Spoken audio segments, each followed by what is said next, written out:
Hoje eu vou conversar com o Guilherme Santos, também conhecido como Gui Santos. Ele é especialista em time de plataforma e tal. A gente já conversou, inclusive, aqui no podcast, episódio número 128. Tudo bem, Guilherme? Obrigado por aceitar o convite. Imagina, Edu, tudo bem, cara. Eu que agradeço o convite e bora lá para mais um papo. Bora lá. Só antes de começar, eu queria pedir para você se apresentar um pouquinho melhor aí, pro pessoal te conhecer. Cara, estou na carreira de tecnologia há um pouco mais de 15 anos, metade da minha vida. Nos últimos 4 anos, venho trabalhando bastante com time de plataforma, com DevEx, iniciativas de comunidade. Trabalhei em fintech, e é isso. E também tem uma comunidade de plataforma aqui no Brasil. Convido todo mundo a acessar o link aí no final. E é isso. Beleza, então vamos lá pro nosso papo de hoje, né? Então, a gente vai conversar um pouquinho sobre inner source. Algumas empresas, enfim, tiram proveito disso, outras nem tanto, enfim. Daí, só antes da gente começar de fato, aprofundar mais nisso, eu queria pedir para você contar aí, né, o que é inner source e por que esse tema é relevante na sua visão. Cara, conheci o termo faz um pouco mais de 2 anos, quando eu entrei, particularmente quando eu entrei na Neon.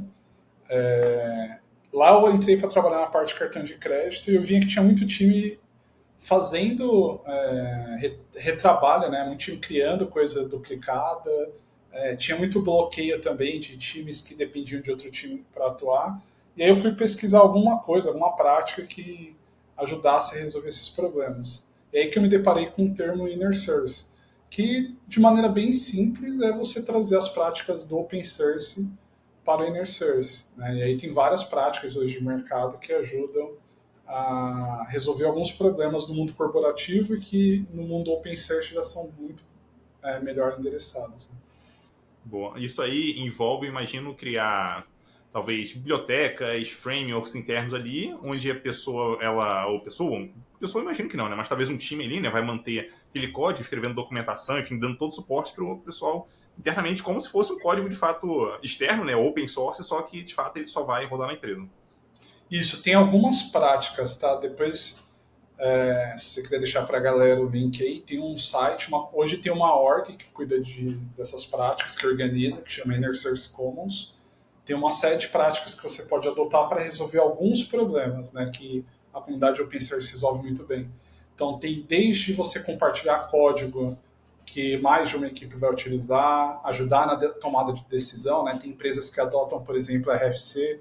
Então, no Inner Source Commons você vai encontrar ali boas práticas de como tomar decisões cross dentro da empresa. Tem práticas de reconhecimento para engajar a comunidade, para engajar a galera a contribuir. E tem uma parte que eu acho que é fundamental que eles colocam, que é a contribuição. A grande questão é a contribuição de qualquer prática que você for encontrar ali. Então, a biblioteca compartilhada é uma, mas tem um outro aspecto que é um grande problema, principalmente nas grandes empresas, que é quando você precisa tocar no domínio de outra equipe. E o Inner Source Common ele prega que você não deveria ter um bloco ali se você precisar, por exemplo, mexer na API de outro time. Então, aquele time vai ser mantenedor daquela API e você poderia abrir um PR de uma necessidade. Então, supondo que você está criando um produto e você precisa de um campo específico que o outro time tem. E aí teria duas abordagens. Uma é você demandar para o time, e aí você vai depender da priorização daquele time, um campo. Você precisa que aquele time priorize, demore um mês. Ou você pode ir lá, né, se aprofundar sobre o código do time, alinhar ele sobre o que precisa, abrir o PR, eles validam e aquilo vai para frente. Então, o Inner Source ele prega bastante isso, a contribuição, independente se é código compartilhado ou o domínio da equipe. Por um acaso eu experienciei isso aí já no começo da minha carreira, né? Então teve uma. Já contei essa história aqui algumas vezes, inclusive. Teve uma empresa que eu trabalhei onde a gente tinha equipes separadas, né? Então tinha uma equipe. Aqui eu vou super colocar em alto nível mesmo, então tinha uma equipe de infraestrutura e uma equipe de desenvolvimento na época. E essa equipe de desenvolvimento dependia da equipe de infraestrutura para colocar esses workloads em produção, né, para colocar a aplicação de fato em produção. Isso exigia algumas configurações ali na infraestrutura. Na época a gente usava Chef, né, o antigo Chef, não sei nem se é usado ainda hoje em dia, nunca mais eu vi, mas enfim. E era necessário configurar isso no Chef para a aplicação de fato ir para o ambiente de produção. Só que entrava justamente nesse problema que você comentou, né? De, vamos abrir um ticket para esse time, de fato, pegar isso aí e resolver. Só que até o time pegar e resolver, cara, já passaram semanas ali e a gente estava esperando aquilo entrar em produção. E, cara, o cliente está esperando, a gente, sei lá, deixa de ganhar um certo valor por não botar a aplicação em produção. Então isso acaba sendo um mega problema, né? E na época eu sugeri exatamente o que você falou, né? De abrir o código para que, no caso, os devs, back-end, na época, eles fossem capazes de entender como funcionava o chefe, escrever o código e a equipe de infraestrutura somente revisar e, se estiver certinho, colocar em produção. Se não tiver, enfim, sugere ali algumas alterações e tal. Isso não só ia ajudar, inclusive, o pessoal de back-end a aprender mais sobre novas tecnologias, mas também acelerar as entregas. Então, para mim, é um mega ganha-ganha ali. Ainda tira, vamos dizer assim, parte do trabalho do time de infraestrutura que poderia se preocupar com outras coisas que são mais importantes do que ficar escrevendo a configuração para uma aplicação para produção. Né? Então, talvez naquela época já era, vamos dizer assim, a gente já estava experimentando ali o que seria o precursor de, enfim, uma cultura DevOps, alguma coisa assim. Né? Então, algo bem pequeno, mas que fazia toda a diferença no tempo de entrega. Com certeza, cara. Assim, para a cultura da empresa, isso acelera uma entrega em meses. Poderia esperar um mês para entregar alguma coisa para um cliente por causa de uma alteração simples. Né? Então, isso tem um grande valor. Isso também tira uma visão hoje que as pessoas, que algumas empresas acabam criando a visão de que o time é dono do código. Na verdade, o código é da empresa e as pessoas estão cuidando daquele código, elas estão mantendo, né? E assim como mantenedores, elas podem revisar coisas que vêm propostas, né, de outras equipes. E você chegou a falar sobre algumas boas práticas e uma delas, essa me intriga bastante, que é o seguinte: as pessoas, às vezes, vamos dizer assim, os engenheiros, eles até podem estar um pouco afim de criar alguma biblioteca ali, compartilhada, algum framework, alguma coisa nesse sentido.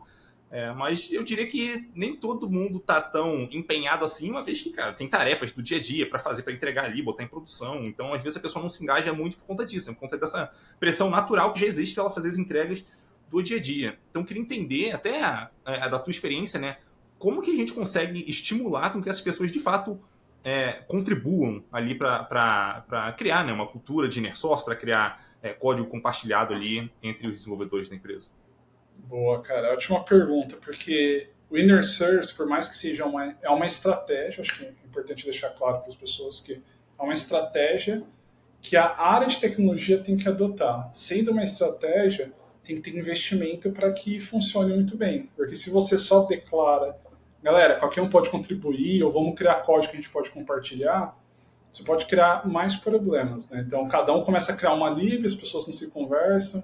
Então, é importante que tenham pessoas dentro da organização que ajudem com que essa estratégia funcione bem. E aí pode ser um time de plataforma, um time de comunidade, tem vários termos ou times que cuidam disso. E aí esses times vão ser responsáveis por talvez iniciar alguma coisa. Então, por exemplo, um time de plataforma pode iniciar uma biblioteca e pode encorajar com que outras pessoas contribuam com aquela biblioteca. O time não pode virar gargalo, né? Não pode criar uma biblioteca e falar todo mundo é obrigado a usar e todo mundo tem que usar. Não, tem que ser algo que as pessoas adotem de maneira espontânea. E uma coisa que é importante também, que foi muito a prática que eu tive lá na Neon antes de começar a criar time de plataforma, um gestor, ou um head, ou um diretor que está enxergando a sua organização tem que ter essa preocupação de tecnologia.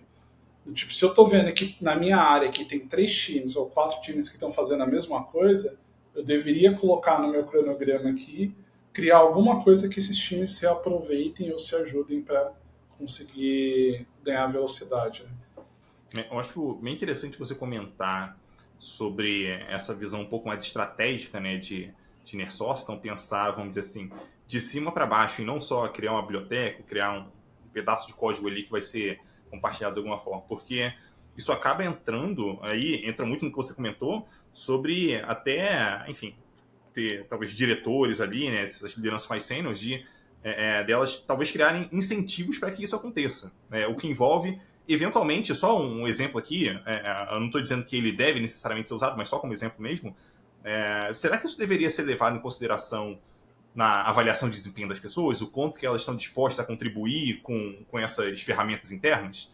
Se é estratégico para a empresa, talvez deveria ser levado em consideração. Então, acho que é só um ponto aqui, né, para justamente alinhar esses estímulos para que, de fato, do outro lado, né, saia ali, com as pessoas se sintam mais estimuladas, de fato, a colocar a mão na massa em relação àquilo. Então, acho que esse é um ponto bem importante. Eu acho que tem outro que esse foi um erro que eu já cometi várias vezes e eu acho que vale a pena trazer aqui por conta disso. Né? Que é assim, eu imagino que não sirva de muita coisa você chegar e falar pro pessoal, olha só, pessoas, agora a gente vai, enfim, dar prioridade para inner source aqui. A gente quer muito que vocês façam isso. Você fala isso uma vez e nunca mais volta nesse assunto e meio que a coisa se vai. Então eu imagino que comunicar uma vez não deve ser o suficiente. Então, se algo é realmente importante, você precisa estar o tempo todo falando para eles, pô, e aí, como é que tá indo? Tá funcionando? Não tá? O que vocês fizeram? O que deu certo? O que deu errado? Pô, vamos conversar mais sobre isso? Pô, o que vocês estão pensando aí para frente, sabe? Trazer esse assunto frequentemente ali para dar espaço para as pessoas entenderem, pô, não, realmente,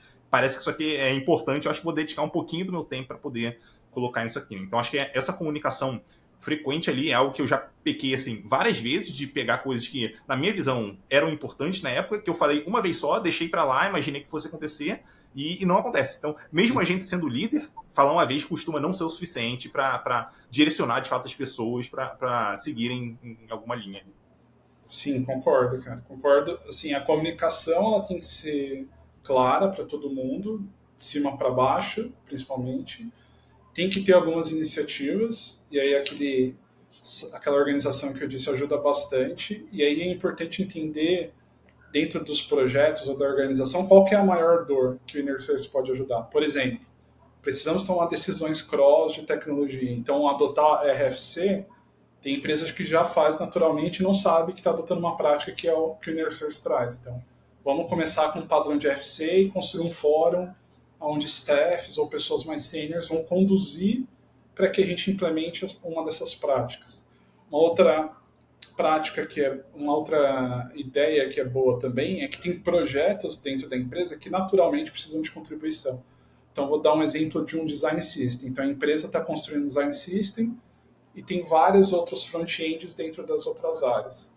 E aí tem várias formas de lidar com isso. Então, imagina que um design dentro de um produto precisa de um componente que não existe.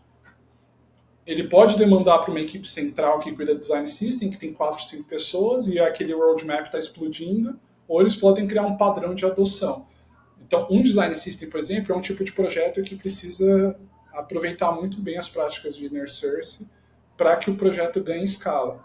Porque senão, você criar cada coisinha simples, precisa de uma variação simples, você não vai ter contribuição e o time vai virar gargalo. Né? Um negócio que eu estou pensando aqui é que, assim, eu queria até ouvir a tua opinião sobre isso. Porque, assim, se a gente chegar numa empresa, numa área e falar assim, pessoal, a gente está começando aqui uma cultura de inner source, a gente quer muito seguir nessa direção.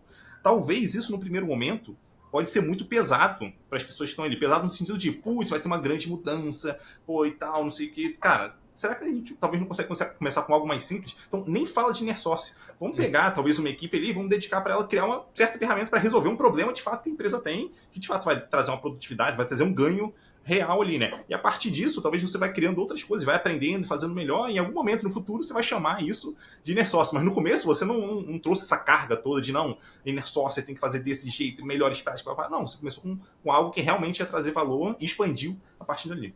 Boa. Cara, eu acredito muito nesse caminho, tá? Eu acho que o Inner Source ele compila várias coisas da prática Open Source, mas você não precisa começar com uma estratégia já tão direcionada. Comece resolvendo um problema que você tem na sua área, né? Para você não cometer o erro de, sei lá, vou criar um portal de Inner Source com todas as bibliotecas compartilhadas, mas você não tem uma biblioteca compartilhada.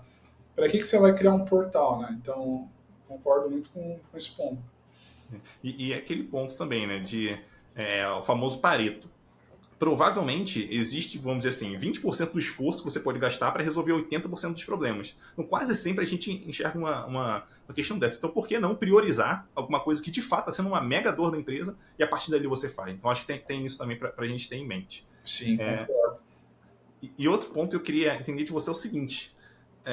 Se a gente está, vamos assumir que a gente está criando ali, né, uma cultura de inner source já na empresa e tal, como é que a gente faz para evitar que o inner source seja uma desculpa para a gente construir tudo internamente em vez de usar ferramentas de mercado que já estão consolidadas? Porque assim, a gente corre esse risco, né? Inclusive, já ouvi várias pessoas falarem isso. Tipo, não, aqui a gente cria tudo internamente, tem nosso framework web, tem nosso não sei o que, nosso não sei o que lá. Mas, cara, tipo, é melhor usar, tipo, uma ferramenta já existente, né? Em vez de tentar criar tudo internamente. Sim, cara. Assim, isso é muito comum, tá? A galera começa a criar biblioteca de log, biblioteca de tudo. Eu acho que assim, o primeiro passo é definir bons guidelines para começar a implementar qualquer coisa. E dentro desses guidelines, eu acho que é importante não reinventar a roda. Uma coisa que é muito comum que eu vejo a galera aplicando no Inner Source são abstrações trazendo padrões porque a empresa acredita. Então, por exemplo, vou criar um template aqui para criar APIs em Java. Você vai adotar um framework de mercado, você vai entender o que a empresa, a stack da empresa é Java. Mas qual que é o padrão que a empresa usa para logs? Não temos padrões, cada time cria o seu próprio padrão. Então você vai colocar isso dentro de um guideline e o template que é compartilhado vai absorver esse padrão. Né? Então é importante adotar as coisas que estão já funcionando muito bem e só adaptar o que precisa para a realidade da empresa. E deixar isso muito bem claro dentro de um guideline. E aí eu vejo muita empresa que, vamos dizer assim, que define regras e boas práticas de desenvolvimento, mas se apoia muito em framework e não em boas práticas ou recomendações para as pessoas. E aí dentro do Inner Source é bom você ter esses guidelines. Por exemplo, todo projeto deveria ter um contribute. E se você quer implementar Inner Source, você não tem nenhum arquivo de como as pessoas contribuem no projeto, já é uma coisa que está faltando de você olhar para criar uma biblioteca. Entendeu? Então, acho que os guidelines ajudam bastante. Aí volta muito no que a gente estava conversando no começo, né? De ter esse paralelo com o open source, e do mesmo jeito que no open source, talvez a pessoa não se sinta encorajada de contribuir, o mesmo pode acontecer internamente. Então, se a gente de fato quer criar uma cultura ali onde as pessoas contribuem com código, com aplicações internamente, então nada mais, vamos dizer assim, nada mais inteligente do que você simplificar o máximo possível para elas fazerem isso. Então, criar documentação, talvez apresentar projeto para as pessoas, convidar, apresentar, pô, a gente tem isso de novo aqui, fulano de tal contribuiu, então tem os incentivos ali, né, que a gente estava falando. Né, então, se você consegue alinhar isso tudo, a chance de você sair do outro lado com alguma coisa, vamos dizer assim, com as pessoas contribuindo mais é muito maior do que, enfim, tem um projeto ali, cara. Isso aí é um projeto do time DevOps lá, eles fazem isso aí, eles tocam isso aí, cara, abre um ticket lá para eles e eles fazem. Então tem que tomar muito cuidado realmente com isso aí. Nem todo mundo vai ter o ímpeto, de fato, de correr atrás, tentar aprender como uma coisa funciona para poder contribuir. Sim, concordo. Um ponto que talvez exista alguma dificuldade ali, aí acho que você pode contar se é esse o caso ou não, pela tua experiência, é assim, a gente tem um projeto ali, vamos assumir que é um projeto já inner source ali, enfim, um framework que a empresa criou, uma plataforma ali, seja lá o que for, mas não existe necessariamente um consenso para a direção que aquilo vai tomar, né? Então, se a gente vai seguir na direção, por exemplo, a gente é uma biblioteca hoje, a gente vai se transformar numa plataforma ou num framework, a gente vai ter essas funcionalidades ou aquelas. Então, talvez não tenha um consenso em relação a isso. Então, como é que a gente faz para tentar criar um consenso ali de qual é a direção mais adequada para aquele projeto seguir? A gente dá um dono para ele, faz uma reunião com as pessoas, RFC é o suficiente? Não é? Como é que a gente faz isso aí? Boa. RFC eu acho que resolve um problema, mas é importante que tenha algumas coisas. Tem que ter líderes de comunidade para ajudar a tomar decisão. E aí tem empresas que vai muito do tamanho da empresa. Tem empresa que investe, tem líderes de comunidade interno. E aí você vai ter vários tipos de comunidade. Por exemplo, se você tem uma comunidade que cuida de back-end ou de front-end, e aí tem algumas decisões que precisam ser tomadas, esse líder pode ajudar via processo, via reuniões com a galera, ajudar a tomar uma decisão. Tipo, qual o padrão de log ou qual o padrão de contrato vamos usar, o líder vai ficar responsável por mediar isso. Então, ter um líder de comunidade ajuda. O outro ponto é ter um time dedicado também para criar esse public roadmap, e aí as pessoas podem fazer requisições ali, igual um projeto de open source mesmo. Então, você pode abrir uma issue no projeto para resolver um problema, para dar alguma sugestão, e aí o time que é mantenedor vai fazer essa priorização. Né? Então, a decisão fica sempre ali e não tem como todo mundo decidir, né? Todo mundo acordar que aquele é o melhor caminho. Isso não existe. Né?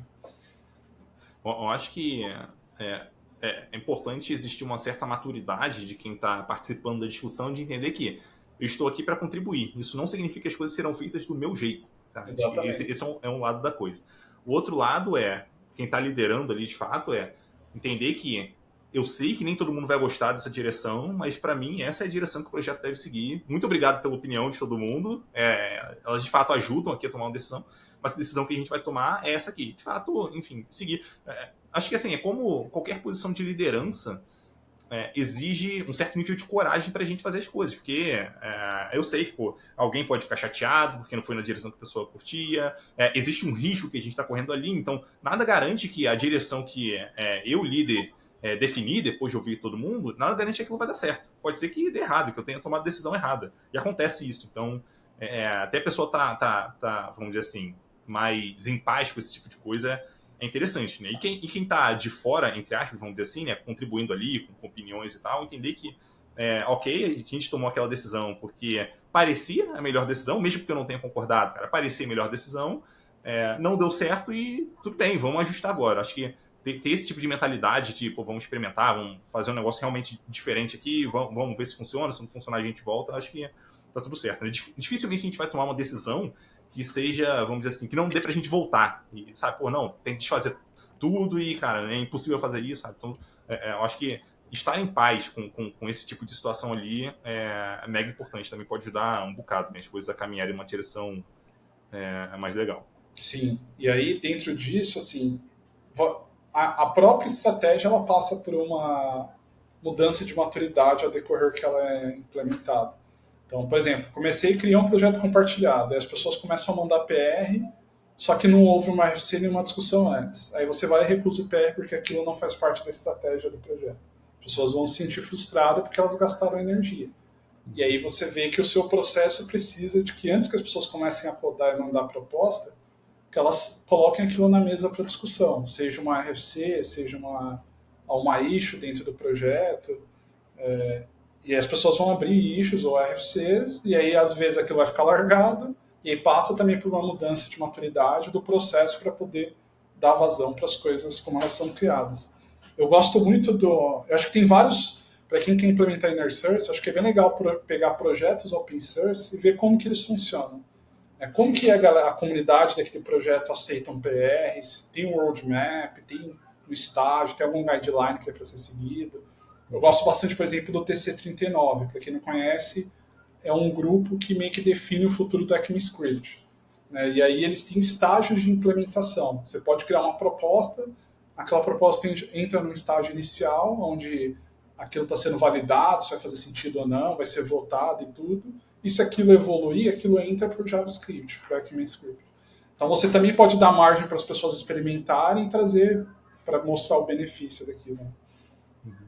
E é entender que, dependendo do que estiver sendo construído ali na empresa, vamos dizer assim, o andamento do projeto ele pode ser mais lento por conta disso, porque ainda vai ter discussão ali, tem todo um espaço, né? Tem fases que uma certa mudança ela vai passar ali, talvez vai passar por um estágio em beta, que alguns times só vão usar para ver se funciona bem, ela passa, sei lá, 2 meses, 3 meses depois pode ser que a coisa de fato entre em produção e fique disponível para todo mundo, né? Então, acho que vale aqui, enfim, cada um entender até que ponto isso faz sentido no próprio contexto, né? Vale analisar esse processo, mas enfim, entender que existem trade-offs ali também que a pessoa tá seguindo, né? De um lado, vamos dizer assim, né? De um lado do espectro. Você tem a coisa, sei lá, alguém ditando exatamente o que vai ser feito, cara, como vai ser feito e, sabe, fazendo do jeito que ela quer. Talvez não seja da melhor forma, dependendo do caso, e do outro lado, lá no outro lado do espectro cara, isso aqui é super participativo, democrático, a gente vai ter votação, mas, cara, vai ter que passar por esse estágio, esses 10 estágios aqui, até chegar de fato, na branch principal ali, para todo mundo poder usar. Então, vale cada um avaliar o que faz mais sentido no seu contexto. Isso. Considerando o tamanho da empresa, né, que eu acho que isso é importante. Tem um livro aberto que chama Adotando Inner Source, do próprio Inner Source Commons, que eu posso deixar aí como referência também, que conta a trajetória de algumas empresas, incluindo o PayPal, Sony Ericsson. E aí nesse livro aborda quais foram os desafios. Tem um caso do Brasil nesse livro, acho que vale a pena dar uma estudada também e fazer isso que você falou, analisar se para a empresa o que faz sentido, né? Tem várias práticas. Aí eu acho que vale até uma dica aqui. Teve um episódio, eu não vou lembrar com quem foi aqui no podcast, mas a gente estava conversando ali sobre todo esse processo de criar uma trilha de crescimento da empresa, como se fosse um plano de carreira, aqueles frameworks de crescimento da empresa e tal. O racional que a gente chegou no papo é que, basicamente, você vai, por um lado, entender o que existe no mercado. Então, aqui tá falando, né, de projetos open source e tal, talvez livro, enfim, você vai conversar com outras pessoas. Então, tem esse lado de pesquisa e tem o lado das necessidades da empresa também. Então, você vai olhar, cara, como é que eu consigo fazer o melhor que eu consigo aqui no primeiro momento?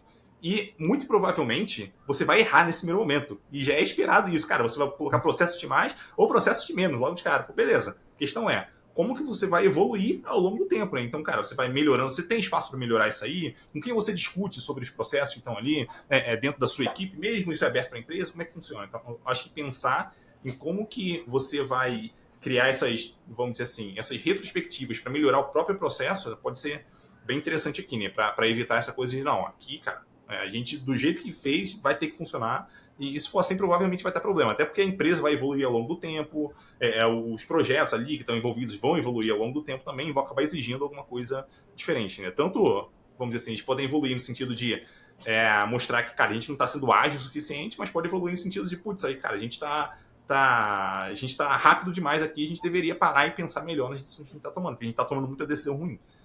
Então, acho que são coisas ali que o pessoal pode levar em consideração. Concordo tanto que, assim, lá na Neon, quando a gente começou a implementar, a gente tem que tomar muito cuidado com a preocupação precoce. Assim.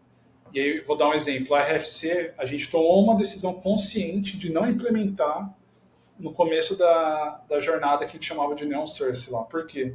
Porque se a gente ficar colocando um monte de processo e a gente quer que as pessoas contribuam, você vai acabar bloqueando a criatividade da galera, né? Então, primeiro você deixa a galera criar ali e aí vai tirando proveito. Depois você começa a criar mais processos para garantir que está todo mundo indo na mesma direção. Então, isso que você falou, assim, eu vivi na prática e faz total sentido. Boa, boa. E outro ponto aqui que eu queria entender, né, a tua visão é o seguinte. Quer queira, quer não, de maneira geral, pelo menos, é uma boa prática que existe uma pessoa dona ali, uma pessoa, um time que é dono daquilo. Normalmente um time, né, que é dono daquela aplicação ali, daquele framework, daquela biblioteca, daquela plataforma, seja lá o que for. A questão é, como é que a gente encontra vamos dizer assim, esse time que vai ser dono? Porque assim, na maioria dos casos, para não dizer todos, a gente vai ter times que já estão sobrecarregados ali, fazendo outras coisas e tal, então ele vai ter que dedicar um tempo a mais para poder liderar aquela iniciativa, né? Então, como é que a gente faz para elencar esse time? Tipo, meio que o que fizer mais sentido, é o que tiver mais folga ali para pegar isso? Como é que a gente define? Putz, cara, é uma decisão difícil, tá? Porque geralmente o que eu vejo na prática é projeto no limbo. Alguém teve a ideia de criar uma CLI, mas o contexto do time é, sei lá, pagamentos. E aí passa 6 meses, um ano, depois o time não tem condições de dar suporte para aquela CLI, que resolveu um problema de experiência e produtividade do desenvolvedor, né? Então, naturalmente as coisas vão ficando no limbo, e aí quando a empresa chega nesse nível, que aí volta de novo para a estratégia, a empresa tem que ter times que vão cuidar de coisas que são cross, né? Então, da mesma maneira que você tem um time que cuida de um design system, você pode ter times mantenedores que vão cuidar de, sei lá, de uma lib que é shared de mobile, de back-end, e aí é uma decisão da empresa. A empresa tem condições de contratar pessoas para gerenciar o que é cross? Não tem? Então aí precisa ver qual time faz mais sentido ficar. Mas se aquilo está muito longe do negócio da empresa, aí para mim já acende um alerta vermelho, porque dificilmente aquilo vai estar no roadmap de produto. Então, se você tem uma lib ali que ela tende a fracassar, ou uma lib, ou um CLI, porque aquilo está concorrendo com o core do negócio daquele time. Então, enfatizando assim, a empresa tem que ter ciência dessa estratégia, porque vai custar. Total. Eu já cansei de ver esse cenário de times criando ferramentas, até ferramentas interessantes, e elas ficando abandonadas e o pessoal dependendo delas. Eu acho que talvez esse seja o pior cenário, né? De, cara, eu criei uma ferramenta, a ferramenta tá aqui disponível para o pessoal usar, o pessoal começa a usar, depois elas precisam da evolução da ferramenta e as coisas vão se atualizando, só que ela não tem aquela opção e, cara, ela precisa fazer a entrega dela, só que tem ferramenta lá que tá abandonada. Pô, ela vai mexer na ferramenta, mas, pô, ela nem conhece direito, ela nunca mexeu na ferramenta, cara, até aprender e tal, e não tem ninguém mantendo aquilo. Talvez uma pessoa que nem tá mais na empresa. Então, é um negócio, assim, muito sensível, né? Então, acho que até antes de sair criando coisa, a gente deve parar um pouquinho e pensar, cara, será que eu crio isso aqui compartilhado ou por enquanto eu crio só para minha equipe? Será que tem alguém que pode manter isso aqui? Qual o valor que isso aqui de fato está trazendo para a empresa? Porque se estiver trazendo realmente muito valor, vamos dizer que dê muita produtividade, né, para os engenheiros, pô, beleza, então talvez, vamos dizer assim, justifique a gente criar uma equipe para, enfim, manter isso, de fato manter isso aqui e evoluir isso aqui para tornar o pessoal ainda mais produtivo, né? Só que varia muito do caso a caso. Então, acho que a mensagem importante que eu queria passar aqui tome cuidado com tudo aquilo que você cria que é compartilhado, porque você pode virar dono daquilo, depois o pessoal vai ficar cobrando o seu time de fazer. Então não é que você não deva fazer, você tem que pensar se faz sentido você de fato compartilhar isso com os outros times. Né? Se não estiver na direção de algo que a empresa está buscando, então se a empresa não está incentivando nada disso, cara, pensa duas vezes para ver se você realmente faz isso, porque você pode estar criando um problemão ali. Sim, e aí, cara, dá para citar alguns casos que é muito comum, assim, ferramenta de feature toggle, já vi gente criando interno, CLI, um toolkit com algumas funcionalidades. E se aquilo se provar bom o suficiente para o resto da empresa, aí se pagou. Mas se virar alguma coisa abandonada ali, aí uma hora vai virar dor de cabeça para alguma equipe. Eu te dou até um outro exemplo aqui. Esse eu achei, cara, um cúmulo do absurdo. Mas um CTO, ele... Acho que foi no LinkedIn, que ele postou, assim, super orgulhoso. Tipo, não, a gente criou a nossa própria linguagem de programação aqui, que não sei o que, papapá. Ai, como é que o pessoal vai fazer para manter isso aí ao longo do tempo, cara? Patch de segurança, desempenho. Cara, a pessoa tem que aprender a linguagem de programação ali a ponto de, sabe, codar a linguagem, ser um core committer da linguagem interna que só a empresa usa, porque foi ela que criou aquilo. E provavelmente não vai virar open source. Então, como é que faz para manter um negócio desse? Né? Então, que talvez manter, vamos dizer assim, ter uma noção das pretensões que você tem com o projeto e como você vai tirar de fato proveito daquilo, com que aquilo vai realmente valer a pena para a empresa é mega importante ali, para tomar uma decisão minimamente estratégica do que você está fazendo. Senão, cara, você provavelmente vai tomar muita decisão ruim ali. E é assim, falando da gestão estratégica, cara, eu vejo que é uma coisa que pouco os diretores, os CTOs olham. Tá? Então, eles não. Quantos projetos compartilhados eu tenho para mim dentro da organização? Quantos projetos estão abandonados? Quantos projetos não têm um commit há 6 meses, 1 ano? É uma coisa que a gestão técnica tem que ficar bem atenta, porque é um custo para a empresa aquilo. Né? Total.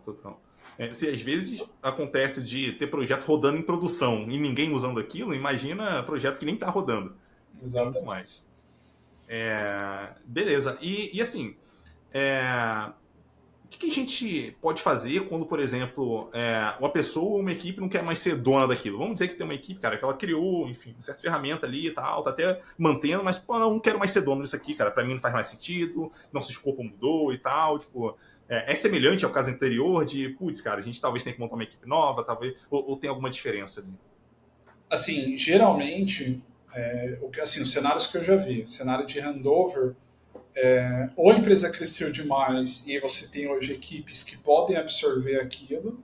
Então, sei lá, uma empresa pequena e tinha uma equipe que cuidava de um módulo genérico ali de Terraform e ela está olhando muito mais para o negócio, só que ela não consegue dar suporte à parte de infraestrutura. E aí já existe um time que pode absorver aquilo. E, eventualmente, ela vai contribuir com aquilo porque impacta o core dela.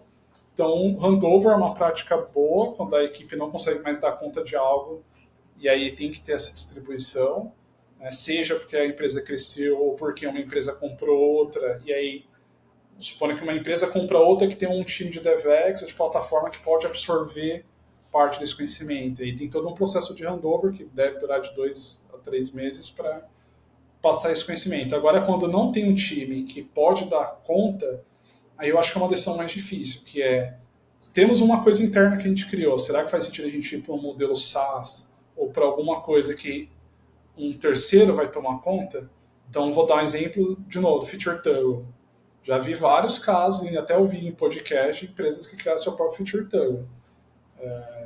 Tem um monte de solução boa SaaS. Aí é uma situação de descontinuar algo que não faz parte do core e adotar um SaaS de mercado, que vai fazer o quê? Vai aumentar o custo da empresa, mas, por outro lado, você não vai ter que ficar preocupado em dar tanta manutenção.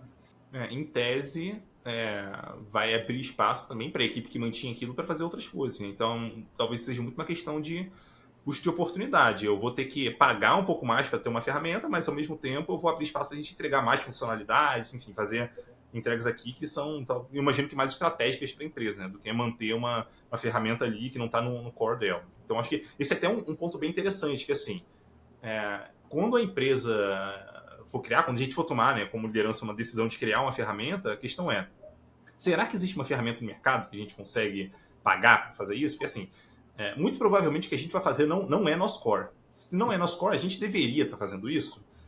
Talvez sim, talvez não. Depende. Pode ser que tenha ferramenta no mercado, pode ser que as que tenha no mercado a gente já testou não funcionou tão bem. A gente teve que criar nossa. Pô, beleza. Acontece.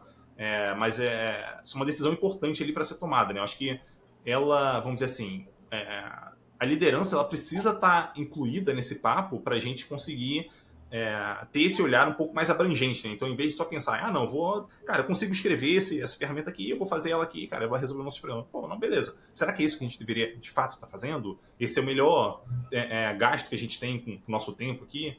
Então, de certa forma, é também uma decisão estratégica ali. Tem que tomar muito cuidado para a gente não, talvez não estimular o open source e acabar seguindo por essa direção de, cara, tudo a gente até comentou sobre isso mais cedo, né? Tudo a gente vai querer ter a nossa ferramenta aqui, sendo que a gente poderia estar pagando por algo de mercado. Exatamente. E aí, de novo, a gestão estratégica tem que olhar para isso. E eu acho que é bom considerar sempre o tempo de empresa. Eu vejo meio que um padrão nisso. Você está começando uma empresa agora, usa o que tiver de ótimo no mercado. Você não vai gastar tempo construindo algo novo. Então, se a empresa tem entre 1 e 3 anos, geralmente, vai usando o que tem de mercado. Quando a empresa está grande o suficiente, tem coisas do mercado que já não estão atendendo tão bem, eu já vi, por exemplo, API Gateway. Você está usando um de mercado, só que aí o suporte não está bom, algumas customizações não estão boas, aí você quer implementar um Kong local para experimentar como vai ser. Então, tem toda essa maturidade de médio e longo prazo para cada tipo de ferramenta que você tem que ter noção. Um outro ponto que pode acontecer assim, né? Imagino que em algum momento, vamos dizer, quando a gente tem sucesso na criação de uma ferramenta interna, é que assim, a gente cria a ferramenta, mais ou menos, imagino que a coisa siga mais ou menos nessa linha. A gente cria a ferramenta, algumas pessoas começam a usar, vai lá, mais pessoas usam, ela vai se tornando uma ferramenta cada vez mais importante, mais usada ali na empresa. E no começo, talvez a gente não precisa tanto forçar os times a usarem, porque cara, a pessoa já se interessa, pega lá e usa. Vê funcionando e, cara, continua usando aquilo. Daí a minha pergunta para você é o seguinte: a partir de qual momento, na sua visão, faz sentido a gente, entre aspas, forçar, ou vamos dizer assim, colocar aquilo como um padrão para ser usado na empresa a partir daquele momento? Tipo, quando a maioria dos times está usando, quando, sei lá, o que tem que acontecer ali para a gente? Não, agora é assim que a gente faz aqui, ninguém deve mais fazer dessa outra forma aqui que já está descontinuado. Eu acho que quando o valor do que a equipe construiu já está mais do que provado, eu acho que isso é um bom momento. Então, dá exemplo, por exemplo, do Mercado Livre, que tem o Furry lá, que é uma ferramenta que eles construíram internamente e que se provou ser uma ótima estratégia para o mercado. Então, quando a galera entra lá no Mercado Livre, o onboarding eles já aprendem sobre o Furry, para utilizar o Furry. Então, o Furry não é mais uma opção lá dentro, né? Faz parte do processo de desenvolvimento de engenheiro de software no Mercado Livre. Então, eu iria muito por esse caminho. Se a estratégia da empresa entende qual que é o valor que aquilo já está gerando, já é o momento de ver aquilo como parte do processo, né, de desenvolvimento. Agora, se ainda tem muitas dúvidas, e aí o valor é sempre bom olhar para o número. Aumentou a produtividade em quanto? Então, um dev, dando um exemplo do Inner Source. Quando você usa um scaffold, no primeiro dia você consegue criar uma regra de negócio. Quando você não usa, você vai levar de 2 a 3 semanas para definir a stack e começar a criar a regra de negócio do que você precisa depois desse tempo. Então, a empresa já pode, por exemplo, de largada, definir quais são os templates base para criar qualquer API ou site. Porque isso já prova o valor. Senão, no primeiro dia você cria uma regra de negócio, entendeu? Sim. Aí, nesse caso, pelo que você está falando, eu imagino que pode ser encarado como uma boa prática, talvez até no início do projeto, você já definir ali quais são os critérios de sucesso dele, né? Então, a gente vai ajudar o pessoal a construir soluções mais rápido, vai ajudar, sei lá, a melhorar o desempenho, vai ajudar, enfim, alguma coisa deveria estar ajudando ali, né? Então, você vai ter uma visão de produto em relação àquilo que você está construindo. Não é só, não, vou criar uma biblioteca aqui para servir para o pessoal. Tipo, não é uma biblioteca. Cara, ela deve resolver algum problema. Tem algum problema que talvez as bibliotecas atuais estejam dificultando ali, pessoal? Ah, pô, se tiver, cara, então defina exatamente qual é o problema que essa ferramenta nova que você está criando ela resolve. Eu imagino que fique mais fácil você até justificar o valor que ela está trazendo quando você tem, de fato, números ali, né, para conseguir apontar que ela está sendo útil de alguma forma. Sim, isso é extremamente importante, porque também é muito comum você ver, vamos criar uma ferramenta interna. Por quê? Porque é legal criar algo do zero, né? Todo desenvolvedor gosta. Então é importante você ter os números, e geralmente os números são relacionados a custo e produtividade. Assim. E eu acho que é até um exercício interessante para quem for fazer uma ferramenta dessa, assim, para o engenheiro ou para a engenheira que for fazer uma ferramenta dessa, porque normalmente a gente tem muito contato com questões técnicas, tem, pô, desempenho disso aqui e tal, e arquitetura, cara, pô, muito massa isso, mas a questão é, como que a gente consegue transformar isso em algo palpável para que alguém de negócio consiga entender o valor disso aqui? Eventualmente, isso vai acabar descambando para um número que a gente vai acompanhar, enfim, algum número, algum outro indicador, talvez seja próximo de um número, alguma coisa nesse sentido, né? Que em algum momento deve virar um número. Mas pensar em como a gente consegue fazer essa tradução, na minha visão, pode até ajudar essa pessoa, engenheira, né, a se tornar mais sênior, porque ela vai sair daquela coisa de, não, tecnologia, tipo, não, peraí, vamos olhar um pouquinho para o negócio também, entender como que as coisas se encaixam. E depois, isso vai facilitar demais quando ela for, enfim, pensar numa funcionalidade que ela vai criar, quando for justificar que, pô, não, aqui a gente precisa fazer essa refaturação, porque senão a perda vai ser essa e essa e essa. Então, pode começar, vamos dizer assim, esse tipo de mentalidade pode começar com algo tão simples com algo do tipo, eu vou criar uma ferramenta e, cara, o que ela vai trazer de fato de valor para a empresa? Como é que eu consigo metrificar isso de alguma forma? Isso vai se reverberar ali ao longo da carreira da pessoa. Com certeza, e eu vejo que isso separa muito a galera que é mais especialista da galera que ainda está no começo de carreira, tá? Porque quando você começa a olhar para os números, você pode ver que a sua decisão não é boa. E aí você não segue em frente. Então você pode, vou criar alguma coisa, mas eu estou vendo que não compensa. Né? Talvez compense eu adotar uma coisa de mercado. E aí você já vê que a pessoa tem maturidade para tomar uma decisão diferente do que ela já estava indo em prol do negócio da empresa, porque no final é o que conta. Né? Outra coisa que eu queria entender de você é o seguinte: na tua visão, existem categorias de projetos, vamos chamar assim, que vale a pena a gente criar internamente, e outras categorias que talvez não, ou depende muito ali do caso a caso? Então, vou dar um exemplo aqui. Sei lá, ferramenta vamos dizer, de logs a gente faz sentido criar internamente. Então, essa outro tipo de ferramenta aqui, cara, sei lá, um APM, cara, não faz sentido, é melhor a gente pegar. Tipo, tem categorias assim, tipo, claras na sua cabeça do que vale, do que não vale a pena? Assim, hoje o que eu vejo que o mercado vem praticando mais são abstrações. Então, geralmente, você traz alguma coisa que já existe, só que você cria uma camada acima para tirar a carga cognitiva de um time. Então, por exemplo, eu tenho um time de plataforma que vai utilizar Kubernetes, só que nem todo mundo domina ou sabe Kubernetes. Então, você vai criar uma abstração para que aquela pessoa aperte um botão ou crie um arquivo e ela consiga provisionar. Já existem ferramentas de mercados que fazem isso, né? Só que mesmo assim ainda existem coisas que são mais complexas. Então, abstrações é um tipo de projeto que a galera cria muito compartilhado. Scaffold de projeto, então a empresa pode selecionar ali o que faz sentido para ela e adotar como um padrão. E aí você vai ter a sua versão local ali na empresa. Por exemplo, estou usando Spring, só que o meu Spring aqui dentro da empresa tem a configuração X, a configuração Y, tem uma... E aí você já seta isso para toda a empresa, porque eu posso ter N libs, por exemplo, de log. E aí cada time vai ter a sua lib, isso vai dificultar algumas coisas, então um template, um scaffold também é um tipo de projeto que vale a pena. Então, hoje eu vejo que é muito mais no alto nível do que no baixo nível. Não vejo a galera querendo criar, sei lá, um runtime do zero ou uma linguagem de programação do zero. Geralmente é para abstrair uma complexidade e garantir que os times vão ter facilidade. Uma outra que eu vejo que é muito comum, principalmente em design e mobile, quero criar uma interface para o meu produto.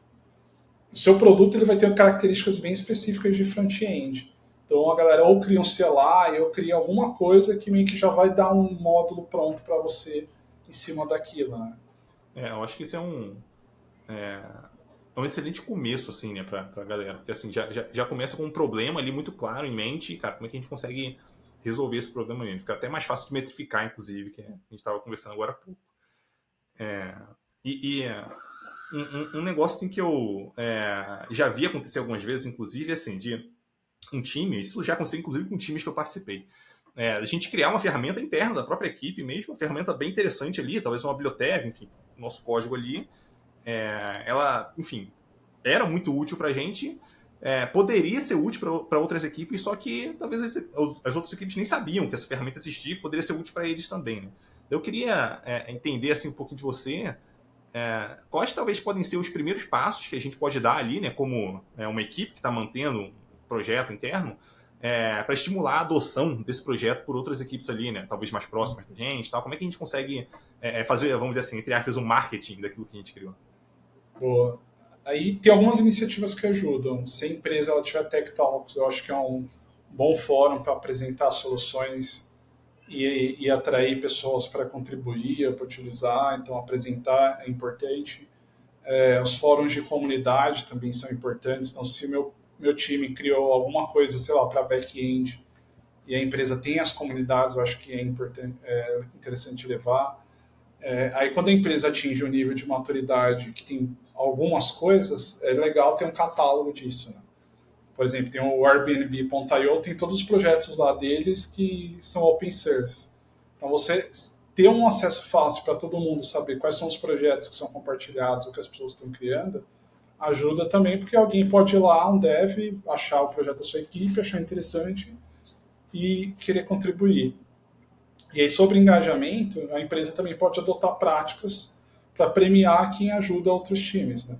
Então, quem estiver contribuindo mais, sei lá, ganha pontos, ganha camiseta, ganha caneca, e faz um evento. Dá para fazer eventos anuais para resolver bug em coisas que são compartilhadas. Ter eventos de engajamento ajuda também. E para finalizar aqui, queria te perguntar se tem alguma pergunta sobre Inner Source que eu não fiz, mas que eu deveria ter feito. Bom, acho que você abordou os principais pontos.